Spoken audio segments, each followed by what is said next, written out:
Surtout pas la deuxième partie d'Equinox Soir. C'est dans une poussière de seconde avec Serge Alaoutouf aux commandes. Serge. Après plus de 2 années de détention, le professeur Linfogué Tedom, trésorier national du mouvement pour la renaissance du Cameroun, écrit au président de la République.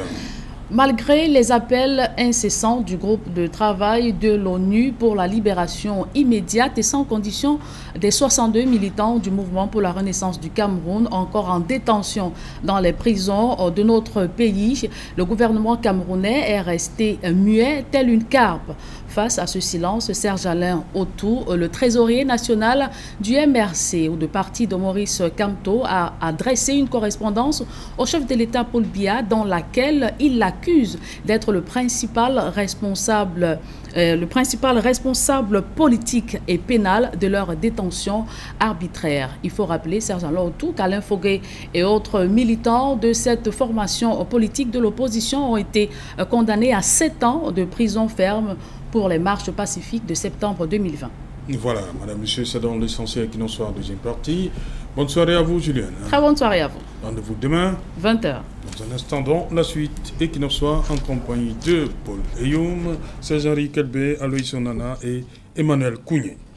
Emmanuel Kougné, voilà cette correspondance. Vous avez espoir que les lignes puissent bouger après ça?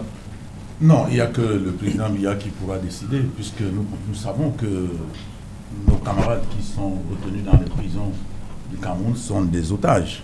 Ils sont gardés là-bas pour rien. Et je crois que les Camerounais, le monde entier, reconnaît clairement que justement ces personnes n'ont rien fait du tout et qu'ils sont abusivement gardés là-bas. Bon, qu'est-ce que vous voulez qu'on fasse? J'ai entendu des gens dire mais ils vont rester là-bas. Vous avez déjà vu un pays en prison où? Alors, puisqu'on ne peut rien faire, nous avons tout simplement à attendre. Et nous espérons qu'ils reviendront au bon sentiment parce qu'il est absolument inadmissible. Même dans les pires dictatures, je crois que ce genre de choses ne se passe pas. Donc on ne peut pas prendre des gens pour rien parce que quand on regarde les marches du MRC, le MRC n'a jamais lancé un caillou pendant ces marches. Il n'y a jamais eu de blessés, il n'y a même jamais eu de gratignés. Mais nous avons eu près de 600 de nos camarades qui sont retrouvés dans les geôles.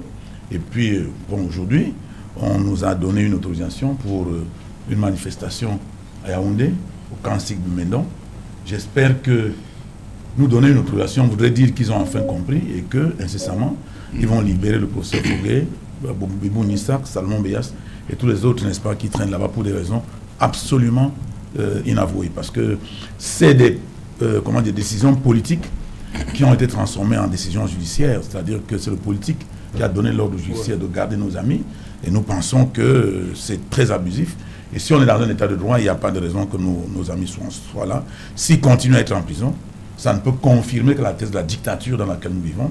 Et quand on est en dictature, on ne peut que constater et on ne peut rien faire d'autre que de parler. Et je crois que même le groupe de travail de l'ONU a parlé. Bon, maintenant, s'ils sont insensibles, si personne ne peut leur parler sur la planète Terre, je crois que c'est les plus forts du monde et puis nous n'aurons qu'à attendre. Donc, vous n'aurez qu'à attendre. Paul Eyoum, sur la démarche du professeur Alain Fogué, est-ce que ça peut prospérer, pour faire simple? La démarche, déjà. Non, la démarche... Écrire au président de la République. Oui, la démarche est la félicité. Ça prouve que les militants du MRC sont devenus sages et matures entre-temps. Parce que vous savez, un problème politique, il faut une solution politique. Ils se sont toujours basés sur le droit, croyant que le Cameroun était un pays où le droit était quelque chose d'exceptionnel, d'extraordinaire. Et leur a toujours dit que vous êtes dans l'erreur.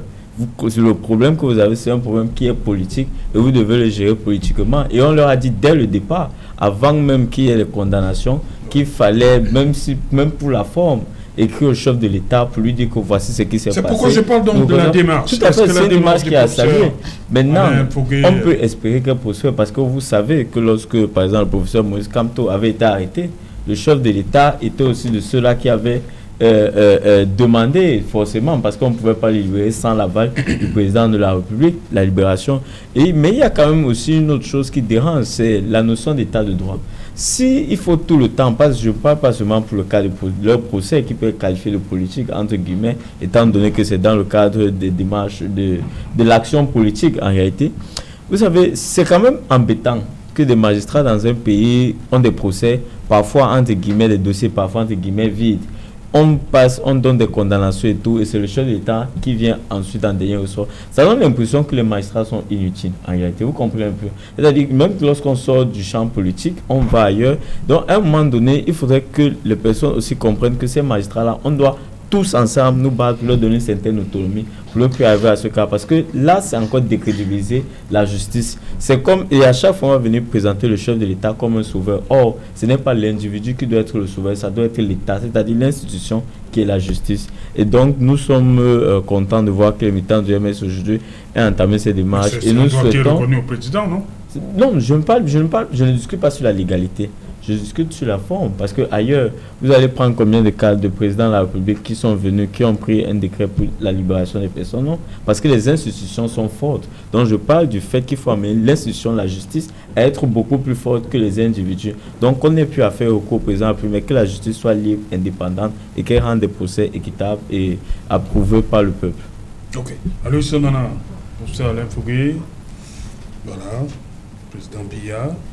Vous pensez que ça peut aboutir, cette démarche? Parce que le but, ils ont déjà passé plus de 2 ans, c'est depuis septembre 2020, 2 ans, ils ont été condamnés, surtout professeur Alain Fogué et Bibou Nissak, 7 ans.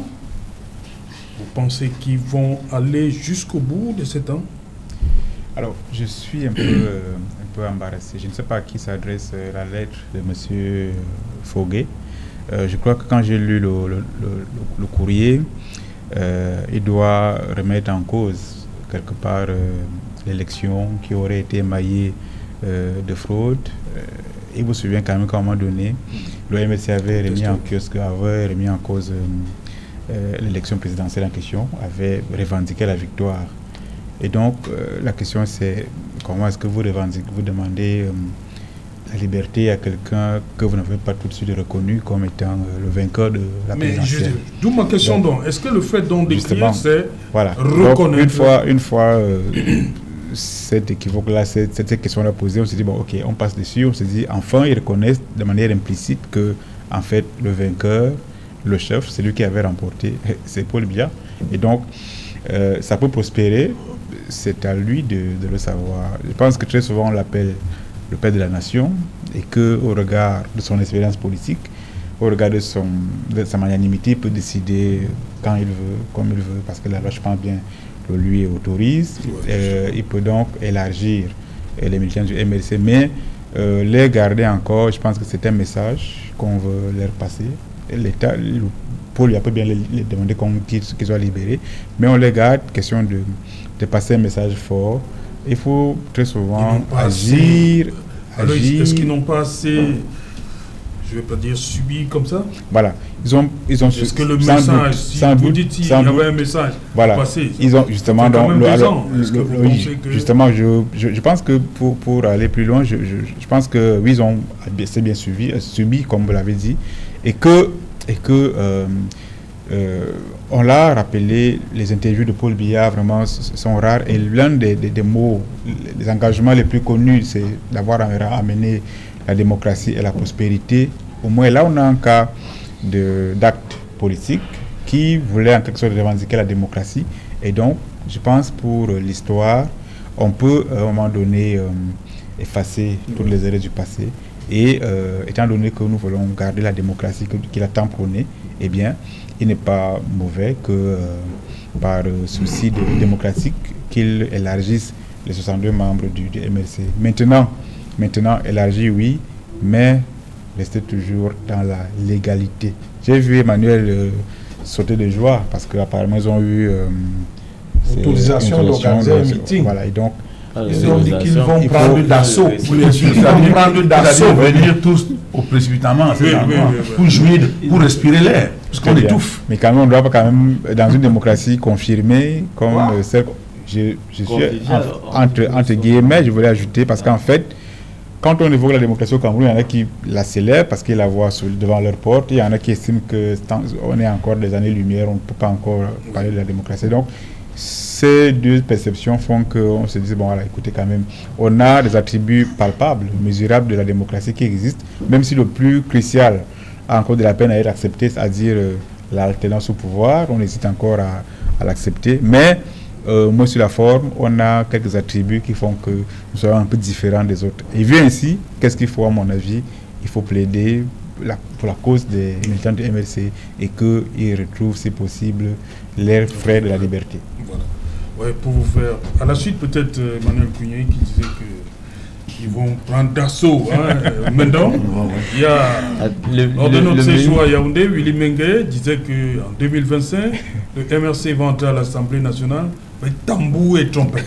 Et députés. Nous allons y aller puisque nous avons décidé. Il a dit ajouter avec les tambours et les trompettes. Nous allons y aller. Voilà. Donc pour 2025 ou avant, nous voilà. Merci. Voilà, déjà qu'en 2020, personne ne vous a empêché d'entrer avec tambour et trompette. Non, c'est un autre débat. Oui, c'est voilà, Serge-Henri Kelbert. Je vous interroge également sur la démarche. Quelle analyse? Serge Alain, je pense que l'acte posé par le professeur Alain Fauré, je pense que monsieur Eyoum et puis Aloïs Onana ont apporté un pan de réponse à la situation. Maintenant, j'ai en face de moi le militant RDPC. Non, vous m'avez invité ce soir. Non, j'ai dit maintenant, je peux changer.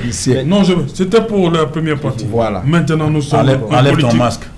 Non, tout le monde sait que Kelbert, c'est le RDPC, c'est le MRC. J'y suis depuis une trentaine d'années. Je n'ai pas le masque, j'y suis depuis une trentaine d'années, ça vous le savez. Vous n'étiez pas encore en politique. Le militant RDPC, pour cette deuxième partie. Non. Comment vous appréciez Serge Alain, j'ai commencé à vous dire que lorsque le président Macron, qui est un homme politique, a dit qu'il va rencontrer le président Biya pour discuter de la libération du professeur Kamto, c'était pour trouver une solution politique.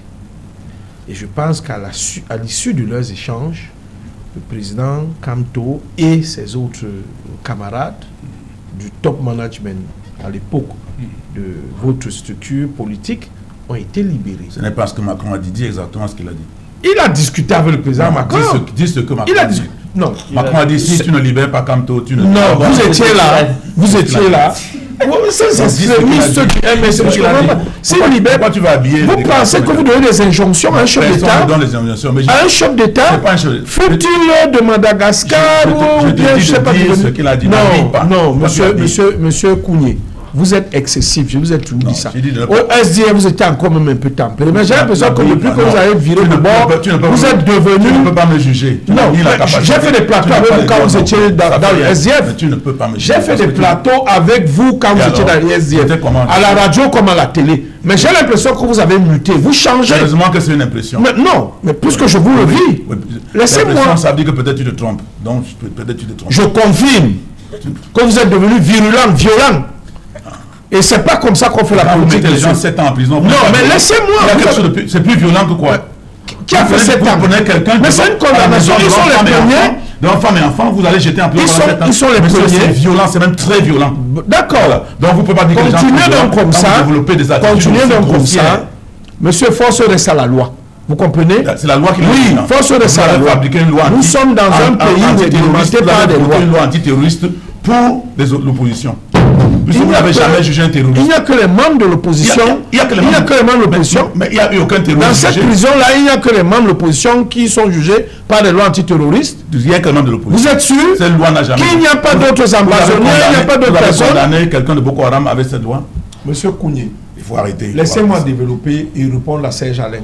Serge Alain, ce que je voulais vous dire, c'est que les choses suivent leur processus.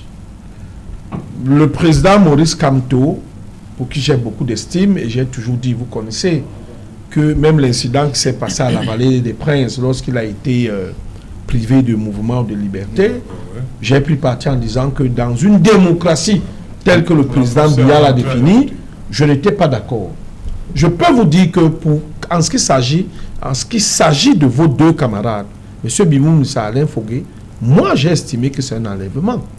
Tout à fait. Je peux vous le dire comme ça. Là, vous êtes d'accord avec moi? Tout à fait, puisque ce que tu dis est vrai. Voilà. Maintenant qu'ils sont donc arrivés dans les geôles Ça ne sert à rien de tempester, de faire du bruit. C'est une solution politique, comme celle qui a mené à la libération du professeur Kamto et ses autres compatriotes, feu Paul-Éric King et feu Christian Pedaïkoka, qui est un aîné, qui était un aîné, n'est-ce pas, un ami.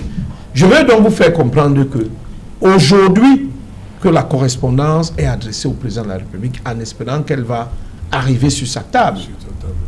Le chef de l'État, de par sa magnanimité, comme il a dit, et à la veille du 20 mai, où le chef de l'État a eu à gracier souvent un certain nombre de personnes, la Constitution lui donne ce droit.